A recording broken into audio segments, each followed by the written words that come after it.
ప్రభువా ప్రభువా అని పిలుచు ప్రతివాడు యాడికి రారంట? చర్చికి రారని చెప్పిండా? మీటింగ్కి రారని చెప్పిండా? సువార్త సభలకు రారని చెప్పిండా? ఇట్లాంటి కృతజ్ఞత కూడికి రారని చెప్పిండా? ప్రభువా ప్రభువా అని పిలిచివాడంట ఎక్కడికి రాడని చెప్పిండు?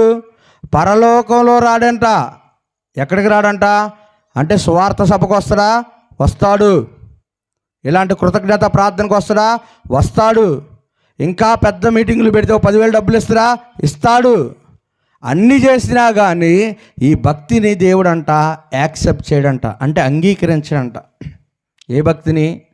ఆయన ఈ లోకాన్ని మాలిన్యాన్ని అంటించుకోకుండా భక్తి చేయమంటే, ఈ లోక మాలిన్యాన్ని అంటించుకొని భక్తి చేస్తానంటే ఆ భక్తి భయంతో కూడిన భక్తి అయితే కాదు. ఆ భక్తిని దేవుడు ఏం చేస్తాడు?